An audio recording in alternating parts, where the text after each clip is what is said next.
नमस्कार। हमारे खास कार्यक्रम गुरु संदेश के साथ मैं हूं दीपक कुमार।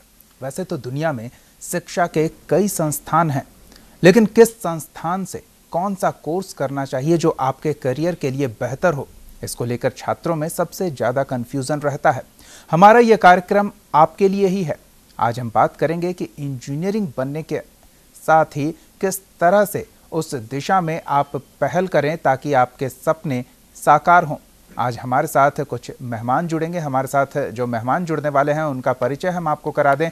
हमारे साथ IITians तपस्या संस्थान के पंकज कुमार कपाड़िया, जो कि बीटेक IIT दिल्ली के हैं, वो जुड़ेंगे। और साथ ही हमारे साथ जुड़ेंगे रितेश सिंह, जो कि संस्था के सह निदेशक हैं। तो चलिए शुरू करते हैं अपना कार्यक्रम गुरु संदेश। हम आपको बता दें कि आप इस कार्यक्रम में हमारे साथ जुड़ सकते हैं और हमारे मेहमानों से सीधा सवाल पूछ सकते हैं।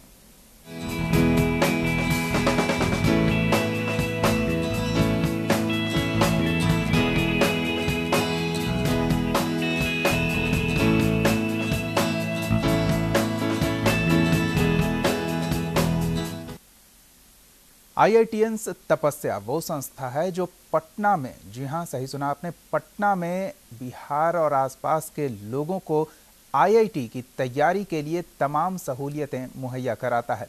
इस संस्था ने पिछले कई सालों से लगातार बेहतरीन रिजल्ट्स दिए हैं और इस संस्था के प्रति लोगों का भरोसा बढ़ता जा रहा है, छात्रों का भरोसा बढ़ता जा रहा है और उसी अनुपात में बढ़ता जा रहा है इस संस्था से सफल होने वाले छात्रों का जो IIT का रुख करते हैं। केवल IIT ही नहीं, देश के तमाम प्रतिष्ठित कॉलेजों में पहुंच रहे हैं IITians तपस्या में मेहनत से पढ़ाई करने वाले छात्र। और इसकी वजह है यहाँ के शिक्षक, जो कि अधिकांश खुद IITians हैं। तो वो छात्रों को वो रास्ता दिखाते हैं जिस पर वो खुद चल चुके हैं और ऐसे में वो आसानी से बेहतर तरीके से छात्रों को बता सकते हैं कि किस तरह से तैयारी की जानी चाहिए ताकि इंजीनियरिंग के फील्ड में जाने का उनका सपना साकार हो और कैसे आगे अपने सपनों को साकार करते हुए वो अपना भविष्य उज्जवल करें। अमूमन बेहतर इंजीनियरिंग कॉलेज और खासकर IIT में एडमिशन के लिए काफ़ी मेहनत और लगन की आवश्यकता होती है और अमूमन छात्र महानगरों का रुख करते हैं इस तरह की तैयारियों के लिए। लेकिन IITians तपस्या जो संस्था है वो पटना में इस तरह की सहूलियत मुहैया करा रही है।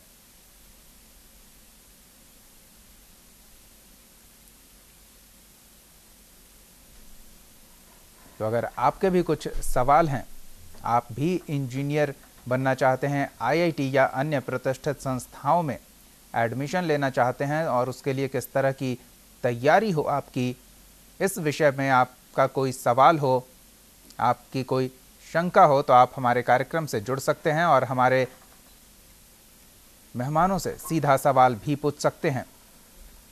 तो हमारे मेहमान जुड़ गए हैं, पंकज कुमार कपाड़िया और रितेश सिंह। आप दोनों का बहुत बहुत स्वागत है इस कार्यक्रम में। बता दें कि पंकज कुमार कपाड़िया IIT दिल्ली से बीटेक हैं और फिलहाल IITians तपस्या के डायरेक्टर हैं और साथ ही रितेश सिंह सह निदेशक हैं IITians तपस्या के। सबसे पहले पंकज जी के पास चलते हैं। पंकज जी, IIT जैसी प्रतिष्ठित संस्था में पढ़ाई करना काफ़ी मेहनत का काम होता है और अमूमन कहा जाता है कि अब परिश्रम का मीठा फल खाने का वक्त आया है जब आप IIT पास आउट हो जाएं तो। लेकिन मीठा फल खाने के बजाय आप उस ज्ञान को औरों में बांटने का चुनाव करते हैं। ये ख्याल क्यों आया और कैसे आया?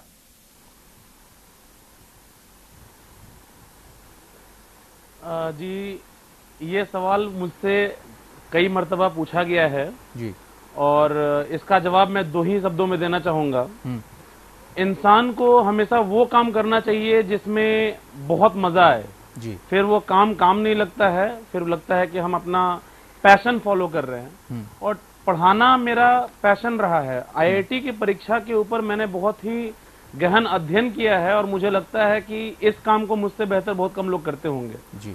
और उससे बड़ी बात एक और बात थी जो हमारे आईआईटी दिल्ली के एक प्रोफेसर हैं, professor OP Amar, he has retired now ji. वो बताते थे कि teaching is the best profession because you always have the company of youngsters. हमेशा मेरा जो जीवन है पिछले 10 साल से मैं ये काम कर रहा हूँ और 10 साल से मैं 16, 17 और 18 साल के बच्चों के बीच में हूँ, तो मैं शायद अपने आप को कभी बूढ़ा महसूस नहीं कर पाऊंगा। ये भी एक सत्य था दिमाग में, लेकिन सबसे बड़ा प्रश्न यही है कि भाई मुझे पढ़ाने में मजा आता है। बिल्कुल। रितेश जी से एक छोटा सा सवाल है, उसका जवाब जान लेंगे और फिर हम उम्मीद करेंगे कि हमारे दर्शक आपसे सवाल पूछें और हम तब तक दर्शकों के लिए, उन छात्रों के लिए क्या महत्वपूर्ण है ये भी आपसे जानना चाहेंगे। लेकिन रितेश जी, आईआईटीएंस तपस्या स्वाभाविक है और सर्वविदित भी है कि आईआईटी के लिए क्वालिफाई करना किसी तपस्या से कम नहीं है, उसके लिए तपस्या करनी ही पड़ती है।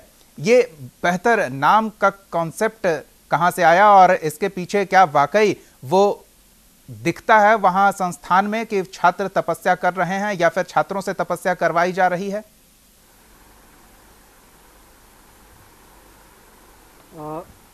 जहाँ तक ये नाम कैसे रखा गया इसके बारे में मैं उससे पहले एक चीज़ ये बता दूं जी कि सिर्फ विद्यार्थी ही नहीं, वहाँ के टीचर, वहाँ के डायरेक्टर, वहाँ के सारे लोग तपस्या करते हैं जी, और तभी हमारे यहाँ से रिजल्ट आ रहा है। बिल्कुल। हमने यहाँ पे 2014 में ये संस्था स्टार्ट हुआ है और पिछले 2 वर्षों से आईआईटी में हमारे यहाँ से बच्चे काफ़ी अच्छे रैंक से पहुँच रहे हैं। पिछले वर्ष आईआईटी बॉम्बे में भी कई सारे बच्चे हमारे यहाँ से गए हैं और बहुत ही ऐसे बच्चे आईआईटी पहुँचे हैं जिनके पास पहले क्लास 10 तक किसी भी प्रकार का कोई व्यवस्था नहीं था पढ़ाई का जी। ऐसे बच्चों का हमने चयन किया और हमारे यहाँ से पढ़ाई करके वो बच्चे आईआईटी में पहुँचे हैं।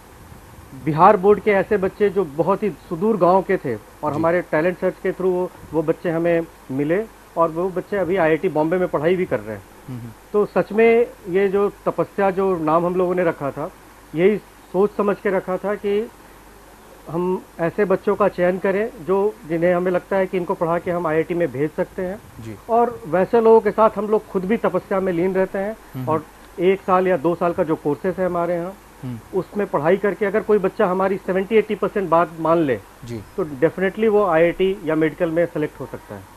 बिल्कुल। लेकिन पंकज जी, तैयारी तो सब लोग तारों को छूने की करते हैं लेकिन सब उतने कामयाब नहीं हो पाते। तो ऐसे में अगर तारों को छूने की कोशिश की जाए तो चांद तक तो आदमी पहुंच ही जाता है। क्या इस उद्देश्य से भी कोशिश उतनी तेज गति से करनी चाहिए?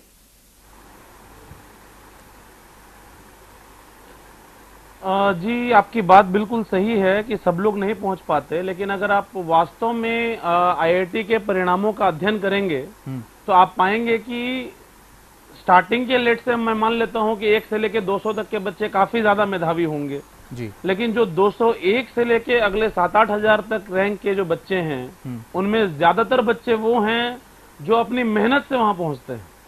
तो आपकी बात बिल्कुल सही है कि चूंकि ये कंपटीशन है तो सब लोग तो बिल्कुल नहीं पहुंच पाएंगे जी। लेकिन मैं एक प्रोवर्ब याद रखता हूं कि गर चाहते हो आसमान में सुराख कर दूं तो तबीयत से एक पत्थर तो उछालो। तो अगर आपका एम बड़ा नहीं होगा, हमारे पूर्व राष्ट्रपति दिवंगत श्री एपीजे अब्दुल कलाम साहब का कहना था जी कि सपने हमेशा बड़े होने चाहिए, छोटे सपने देखना तो अपराध है। तो अगर हम अपने आकांक्षाओं से भी बहुत कम हो जाएंगे, हम खुद से उम्मीद ही नहीं करेंगे तो हम देश को आगे कैसे ले जाएंगे? निश्चित रूप से हमें अपने लक्ष्य जो है वो ऊंचे रखने चाहिए। बिल्कुल, लक्ष्य ऊंचे रखने चाहिए और सपनों पर भरोसा करना चाहिए। लेकिन पंकज जी, कई बार कैलकुलेशंस भी सपने में आते हैं और सपने डरावने हो जाते हैं। तो क्या इस आईआईटीएंस तपस्या में पहुंचकर उन सपनों को साधने का तरीका सीखते हैं छात्र? जी, मैं आपको इस बारे में बताना चाहूंगा कि सपने वो नहीं होते हैं जो सोते समय आते हैं, सपने वो होते हैं जो सोने नहीं देते। आईआईटीएंस तपस्या में हम लोगों ने एक ऐसी व्यवस्था बना रखी है कि बच्चों की डेली का पढ़ाई सिस्टम जो है वो हम मॉनिटर कर सके जी। हर बच्चे की डेली की एक डायरी सिस्टम होती है जिसमें उसने 4 घंटे तो उसने हमारे पास पढ़े, बाकी के 20 घंटों में क्या किया, कितने घंटे सोया, कितने घंटे पढ़ा, कौन सा सब्जेक्ट पढ़ा, कहां से क्वेश्चंस किए, उसको क्या प्रॉब्लम आ रही है, कितने डाउट्स पूछे, जी। ये सारी व्यवस्था वो डायरी में लिखेगा और लिखने के बाद वो डेली सर के पास पहुंच के साइन कराएगा जी। और जब डेली सर के पास वो पहुंचता है और डेली सर से जुड़ता है, हमारे यहाँ एक समस्या ये है बिहार में, लोग जो आमतौर पर बच्चे फील करते हैं कि टीचर से कनेक्शन नहीं बना पाते, टीचर्स के पास जाने में संकोच करते हैं। हमारी वो व्यवस्था है कि हमारे हॉस्टल में टीचर्स रुकते हैं, मतलब मैं भी कभी रुकता हूं, हमारे चौबे सर जो हमारे दूसरे डायरेक्टर हैं वो तो लगभग हर दिन ही वहां रुकते हैं। ये कनेक्शन और ये व्यवस्था हम बच्चों को देते हैं। तो जो आप फॉर्मूले और क्वेश्चंस की बात कर रहे हैं, आप अगर रोज 50-50 क्वेश्चंस, रोज अगर 100-100 क्वेश्चंस करेंगे तो निश्चित रूप से आपको प्रश्नों का डर खत्म हो जाएगा। बिल्कुल। रितेश जी, अमूमन कहा जाता है कि अगर आपको आईआईटी की तैयारी करनी है तो लोग अपने पेरेंट्स से या आस पड़ोस वाले से भी सुनते रहते हैं कि घर में कमरा बंद कर लो और रात रात भर पढ़ाई करो। क्या ये तरीका सही है और क्या यही तरीका आईआईटीएंस तपस्या में अपनाया जाता है, या फिर लोगों को प्रेशर से दूर रखते हुए केवल टेक्निक्स से जोड़ा जाता है? देखिए, इसमें बिल्कुल स्पष्ट है। हम लोगों का जो मानना है, जिस फॉर्मूले पे हम लोग काम करते हैं कि हमारे पास 24 घंटे हैं दिन रात मिला के जी। उन 24 घंटे में 12 घंटे जो है वो विद्यार्थी उसमें जो काम करे, सोए या बाकी के काम करे, 12 घंटे पढ़ाई को डेडिकेटेड कर दे। उस 12 घंटे में 4 से 5 घंटे कोचिंग में क्लासेस होती है, बाकी के जो 7-8 घंटे हैं वो अगर स्वाध्याय के लिए, सेल्फ स्टडी के लिए बच्चा अगर ये डिवोट करता है तो डेफिनेटली उसका जिस तरीके का उसका क्षमता है उससे बहुत अच्छा रिजल्ट आ जाएगा जी। ये अगर 1 साल या 2 साल में अगर बच्चा इस तरीके का रखे कि अगले 1 साल या 2 साल में हमें डेली बेसिस पे 6-7 घंटे का जो है स्वाध्याय करना है। और स्वाध्याय में भी एक पॉइंट एक और है कि सिर्फ आपको थ्योरी नहीं पढ़नी है, क्वेश्चंस करने हैं। क्वेश्चन के बेसिस पे आपको अपने पढ़ाई को आगे बढ़ाना है जी।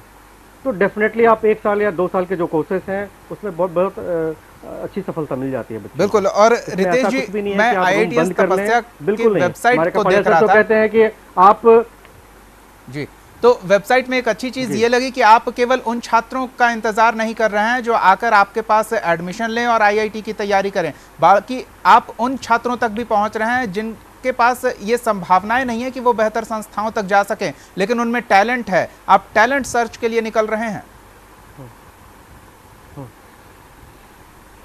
जी डेफिनेटली।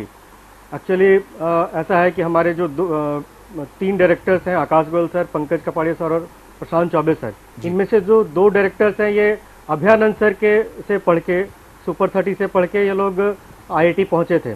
और जब हम लोग दिल्ली एनसीआर और मथुरा में आईआईटी के लिए बच्चों को ट्रेनिंग दे रहे थे, उसी समय हम लोगों का ये प्लान बना था कि हम लोग पटना में जाके कुछ ऐसा करेंगे जहाँ से हम जिस प्रदेश से आते हैं वहाँ के बच्चों को एक ऐसी व्यवस्था मिले कि अगर कोई बच्चा के पास अगर उस तरीके की कोई व्यवस्था नहीं है, फाइनेंशियल प्रॉब्लम है, लेकिन अगर उसमें टैलेंट है, अगर उसमें एबिलिटी है कि वो पढ़ाई करके हमें अगर लग गया कि ये बच्चे का दिमाग चलता है तो हम उसको उसकी अवस्था पे नहीं छोड़ेंगे, उसको साथ लेके आएंगे। और ऐसे कई सारे उदाहरण आप अगर हमारे इंस्टीट्यूट के बच्चों से पता करें या हमारे इंस्टीट्यूट में आके पता करें तो ऐसे कई सारे उदाहरण हैं कि जिनके पिताजी बाकी के दूसरे शहरों में जाके अपने जीवन चलाने के लिए किसी तरीके से काम कर रहे हैं कहीं पे, वैसे बच्चे आज आईआईटी में पहुंच रहे हैं जो पहले बच्चा कभी ट्रेन में नहीं बैठा जी। ऐसे बच्चे आईआईटी में पहुंचे हैं। बिल्कुल काबिले तारीफ है। पंकज जी, टैलेंट सर्च जो है एक तरीका है उसका ऐसे बच्चों तक पहुंचने के लिए। जी बिल्कुल। पंकज जी के पास चलते हैं। पंकज जी, पहला कदम कब उठाना चाहिए आईआईटी तक पहुंचने के लिए और किस दिशा में आगे बढ़ना चाहिए? जी, आईआईटी की तैयारी करने के लिए सबसे उपयुक्त समय जो है वो मेरे ख्याल से 10th पास करने के बाद, बच्चा जब 10th पास कर लेता है तो 11th-12th के दौरान 2 साल का जो पाठ्यक्रम होता है, या किसी कारणवश अगर 12th के बाद आईआईटी में सिलेक्शन नहीं हो पाए, किसी कुछ कमी की वजह से अगर मिस कर जाए तो 12th पास करने के बाद भी वो पढ़ सकता है, लेकिन जो उपयुक्त समय है वो 10th पास करने के बाद ही है। यह धारणा बिल्कुल गलत है कि 11th और 12th की पढ़ाई अलग होती है और आईआईटी की पढ़ाई अलग होती है। 11th और 12th की पढ़ाई और आईआईटी की पढ़ाई बिल्कुल ओवरलैपिंग है, उसमें कोई विशेष अंतर नहीं है, बस लेवल ऑफ क्वेश्चंस का फर्क होता है। वैसे कुछ बच्चे ऐसे हो सकते हैं जो 9th और 10th में भी साइंस में या जनरल एप्टीट्यूड में अपना लेवल डेवलप करने के लिए भी थोड़ा बहुत कॉम्पिटिटिव तैयारी की तरफ ध्यान दे सकते हैं, लेकिन सबसे उपयुक्त समय 10th पास करने के बाद ही आता है। बिल्कुल, हमारे साथ एक कॉलर गौतम जुड़े हुए हैं, जानते हैं वो क्या पूछना चाहते हैं। जी गौतम, पूछिए। पहले तो मैं कहना चाहूँगा कि sir it's a very good platform to ask any question about how to prepare for IIT advance and IIT JEE like that, but I want to ask something like sir, अगर मेरा JEE में वो pre clear हुआ है तो मैं advance के लिए मैं किस टाइप से तैयारी करें कि अपन उसको क्रैक कर सकें? बिल्कुल जी, एक्चुअली JEE एडवांस के लिए मैं कुछ सिलेक्टेड टॉपिक्स भी बता सकता हूँ। मतलब बेसिकली बच्चों के लेवल पे डिपेंड करता है। अगर आपका पर्पस, आपको लगता है कि आप उतने कंफर्टेबल नहीं है सब्जेक्ट से रिलेटेड चीजों में और आपको उतना कॉन्फिडेंस नहीं है, तो मैं कुछ सिलेक्टेड टॉपिक्स बता सकता हूँ। हर साल हम लोग एक लिस्ट भी जारी करते हैं सिलेक्टेड टॉपिक्स की, जिससे कि IIT में क्वेश्चन हर साल पूछे ही जाएंगे। जैसे मैथमेटिक्स में एक लिबनिज थ्योरम है, एक क्वेश्चन श्योर शॉर्ट पूछेगा। अगर फिजिक्स में आप देखेंगे तो हीट और मॉडर्न फिजिक्स, इन दोनों मिला के 25% क्वेश्चन पूछे जाते हैं जी। SHM, वेव्स और ऑप्टिक्स, इन तीनों को मिला के 25% क्वेश्चन पूछे जाते हैं। और ये बहुत छोटे छोटे टॉपिक्स हैं, तो सिर्फ इतना कर लिया जाए तो भी 50% क्वेश्चन फिजिक्स के हो जाते हैं।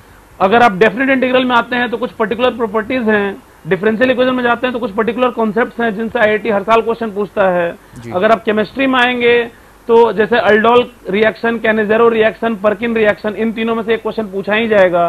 कंडक्टेंस और इलेक्ट्रोकेमिस्ट्री पे एक सवाल पूछा ही जाएगा। रियल गैस पे एक सवाल आमूमन रहता है। तो there are certain selected topics in physics, chemistry, mathematics. Coordination compounds पे क्वेश्चन पूछा ही जाएगा। स्ट्रक्चर ऑफ एटम और रेडियो एक्टिविटी एक ऐसे सब्जेक्ट है जो उसमें फिजिक्स और केमिस्ट्री दोनों में मदद मिलेगी। तो ऐसे कुछ सिलेक्टेड टॉपिक्स को भी ध्यान में रख के अगर बच्चा अच्छे से पढ़ाई करे तो वो IIT में क्वालिफाई कर जाता है। कट ऑफ मात्र 20-25%, 30% ही रहता है, बहुत ज्यादा नहीं रहता है। तो आपको 50% का ध्यान रख के काम करने से मेरे ख्याल से सफलता मिलेगी। जी पंकज जी, एक जो मेरा निजी संदेह है उसे हम दूर करना चाहेंगे आपसे। मैं ये पूछना चाहता हूं कि अगर हम सेलेक्टिव टॉपिक्स पर विशेष ध्यान दें तो IIT जो कि कंसेप्चुअल पढ़ाई का मामला है, तो इसमें थोड़ा अंतर नहीं आ जाता है, या फिर केवल एग्जाम पास आउट की वजह से हम सेलेक्टिव होते हैं, लेकिन हम जब संस्था में पढ़ते हैं तो सब चीजें बेहतर तरीके से पढ़ाई जाती है?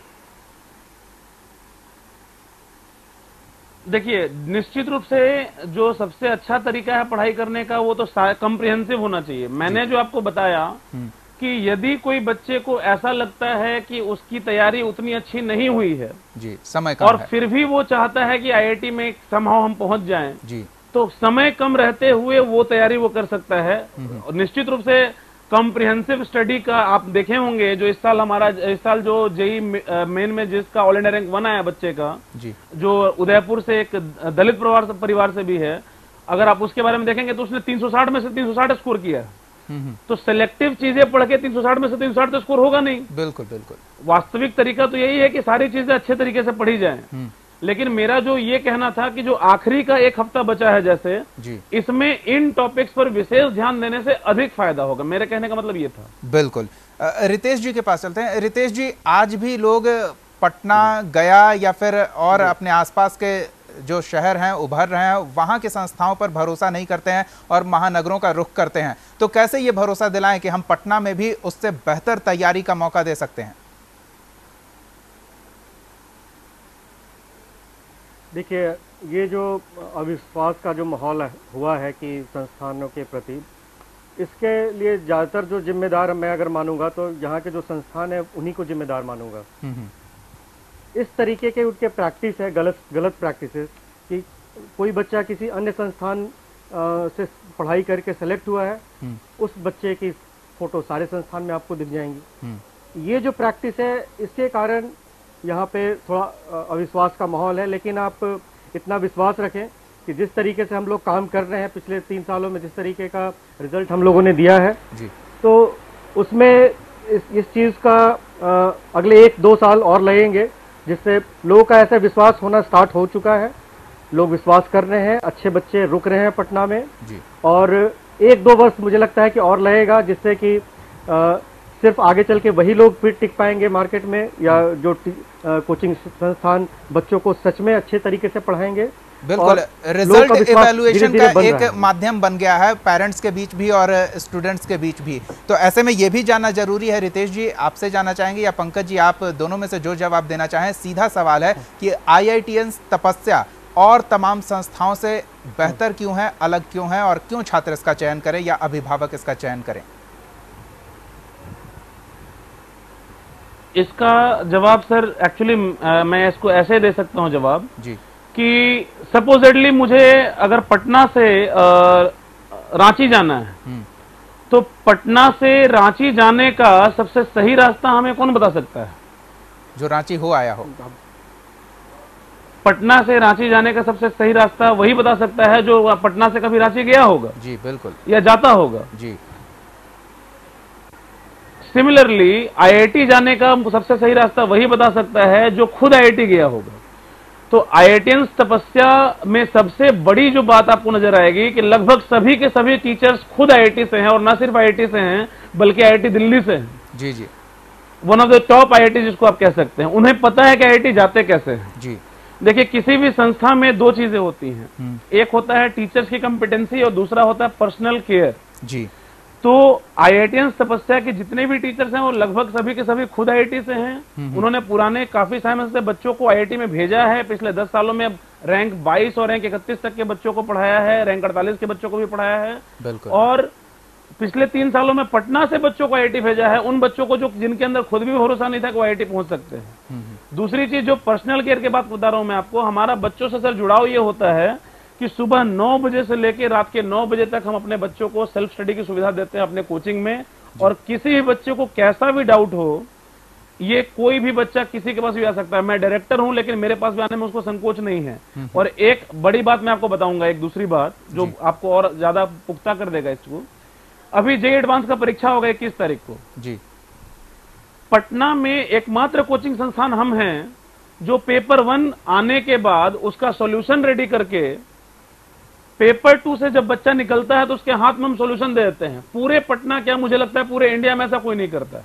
बिल्कुल।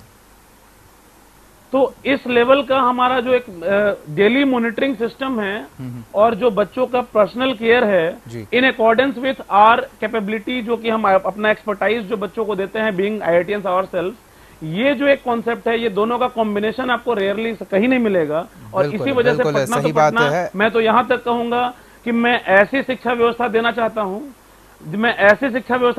हूं, जो पूरे भारत में कहीं नहीं मिलेगा।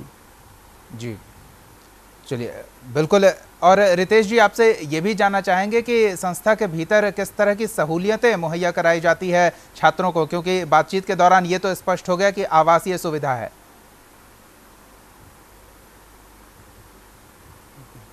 देखिए, एक तो कि चूंकि ज़्यादातर बच्चे पटना में दूसरे शहरों से आते हैं, तो सबसे पहला जो कंसर्न होता है पेरेंट्स का कि बच्चा मेरा कहाँ पे रहेगा। एक तो हॉस्टल की व्यवस्था, प्लस दूसरा है कि उसके खाने की व्यवस्था। तो ये जो है हॉस्टल हम लोग प्रोवाइड करते हैं और वहाँ पे काफ़ी अच्छा हमारा जो है व्यवस्था है उनके, बाकी पूरे रेसिडेंशियल विद फूड फैसिलिटीज। इसके अलावा कोचिंग में जो है सुबह 9 से लेकर रात 9 बजे तक की पढ़ाई की व्यवस्था है। आप सेल्फ स्टडी कर सकते हैं। आपको अगर अपने हॉस्टल रूम में अगर पढ़ाई करने की इच्छा नहीं है तो आप आके कोचिंग इंस्टीट्यूट के क्लासरूम में बैठ के पढ़ाई कर सकते हैं। और जिस समय डाउट हो उस समय डाउट टीचर से पूछ सकते हैं। अगर और कोई कठिनाई आ रही हो तो टीचर से तुरंत मिलकर उसका समाधान ढूंढ सकते हैं। बिल्कुल रितेश जी और पंकज जी, काफी महत्वपूर्ण जानकारियां आप दे रहे थे, पर हमारी मजबूरी है कि वक्त हमारे पास सीमित है। नहीं तो हम चाहते कि हमारे दर्शक और छात्र कुछ और जानकारियों से लाभान्वित होते। लेकिन इतना तो कहा ही जा सकता है कि IITians तपस्या में वो लोग बच्चों को IIT के लिए तैयार कर रहे हैं जो खुद उस रास्ते पर चल चुके हैं, तो उनके लिए आसान है और लोगों को वो रास्ता दिखाना जो कि आप कर रहे हैं और बेहद ही सफलतापूर्वक कर रहे हैं। फिलहाल बहुत बहुत धन्यवाद हमारे इस खास कार्यक्रम में शामिल होने के लिए। गुरु संदेश में फिलहाल इतना ही। आप देखते रहिए न्यूज़ इंडिया।